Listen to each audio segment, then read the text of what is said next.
Subscribe to our YouTube channel and press the bell icon to get the latest updates. ज्यादा आत्मविश्वास में आने की आवश्यकता नहीं है। यहाँ पर सभी लोग कह रहे हैं कि वोट डालना जरूरी है, घर घर से एक एक वोट निकलना जरूरी है। इसलिए मैं आपसे एक बात कहना चाहता हूं जो बहुत इंपॉर्टेंट है, एक वोट की कितनी महिमा होती है इस बात का जरा सा ज्ञान दीजिएगा। 2008 में राजस्थान के अंदर सीपी जोशी नाथद्वारा से मात्र एक वोट से चुनाव हार गए थे, और वो भी केवल इसलिए कि उस दिन उनके ड्राइवर को वोट डालने की फुर्सत नहीं मिल पाई थी। 1998 में इसी देश में हमारे प्रधानमंत्री अटल बिहारी वाजपेयी एक वोट से केवल चुनाव हार गए थे और उनकी सरकार गिर गई थी। 1950 में जब इस देश के अंदर हिंदी भाषा और अंग्रेजी भाषा के बीच में यह हुआ कि कौन सी राष्ट्रभाषा बनाई जाए, उस वक्त डॉक्टर राजेंद्र प्रसाद को उतर के आना पड़ा था। मात्र एक वोट से हिंदी भाषा विजयी हुई थी, वरना आज हम अंग्रेजी भाषा और 1923 में हिटलर का शासन केवल एक वोट से नाजी सरकार हिटलर की जीती थी, तक उसके बाद हिटलर का शासन शुरू हुआ था। महत्वता एक वोट की देखिए क्या होती है। 1917 में सरदार पटेल जब अपना इलेक्शन लड़ रहे थे, मात्र एक वोट से अहमदाबाद से म्युनिसिपैलिटी का चुनाव हार गए थे। और 1875 में जिस वक्त फ्रांस के अंदर प्रजातंत्र और राजतंत्र के बीच में मुकाबला हुआ और प्रजातंत्र वहां पर मात्र एक वोट से जीता था जनाब। और 1776 में अमेरिका के अंदर जब जर्मन भाषा और अंग्रेजी भाषा के बीच में लड़ाई हुई कि कौन सी भाषा इस देश में अपनाई जाए, तो मात्र एक वोट से अंग्रेजी भाषा अमेरिका के अंदर बनी थी। इसलिए एक एक वोट का महत्व है, ये याद रखिएगा। 12 तारीख को गड़बड़ और इस बात के हकदार हैं मोदी जी, क्योंकि एक एक वोट क्यों मिलना चाहिए उनको मैं आपको संक्षिप्त बताता हूं।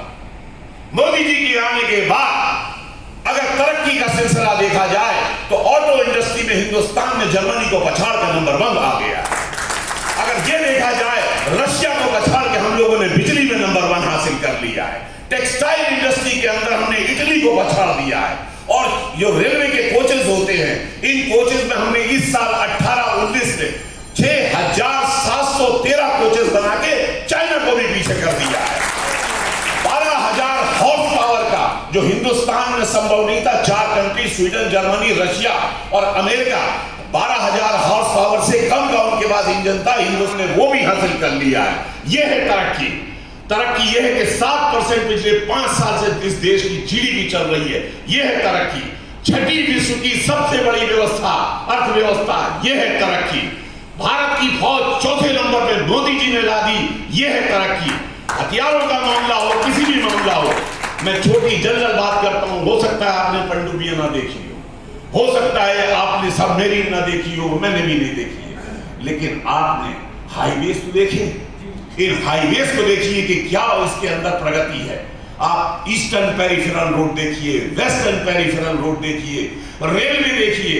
697 मशीनें सफाई करने वाली रेलवे के अंदर लगाई गई इस 5 साल के कार्यकाल में। 445 एस्केलेटर्स जो आप रेलवे स्टेशनों पर देखते होंगे हर प्लेटफॉर्म पे, और ये सारे स्टेशनों पे लगाए गए। 304 लिफ्ट जो लगाई गई और 63 वो वाली जो बुजुर्गों के लिए गाड़ियां चलती हैं बैटरी से, वो वाली गाड़ियां इसी सरकार के कार्यकाल में करी गई। और आप किसी भी हिंदुस्तान की 27 स्टेट के 805 स्टेशन पर चले जाएं, आपको आधा घंटा अगर रेलवे स्टेशन पे तो वाईफाई फ्री मिलेगा। ये कोई मामूली बात नहीं है, गर्व करना चाहिए हमें। और ऐसी सरकार, खत्म करने वाला हूं, ऐसी सरकार जिसने घोटाले का समूल नाश कर दिया।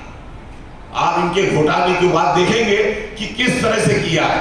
जिस समय मोदी जी आए इस 5 साल के कार्यकाल में 18,000 एनजीओस, 2.5 लाख फर्जी कंपनियां, 3 करोड़ फर्जी राशन कार्ड, 4 करोड़ फर्जी गैस कनेक्शन, 2 करोड़ मनरेगा के कार्ड और 80 लाख फर्जी टीचर्स जो तनख्वाह ले रहे थे, जो खाया पिया जा रहा था, इन सबको बंद करा दिया।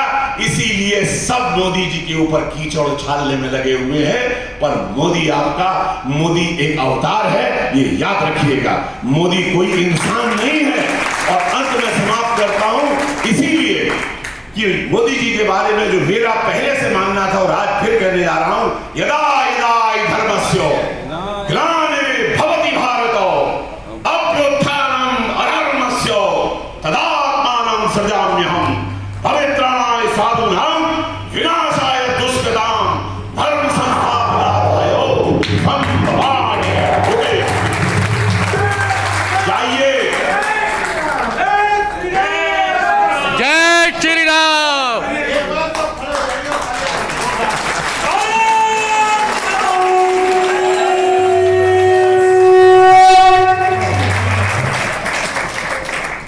धन्यवाद कर दो जी। इसलिए मैं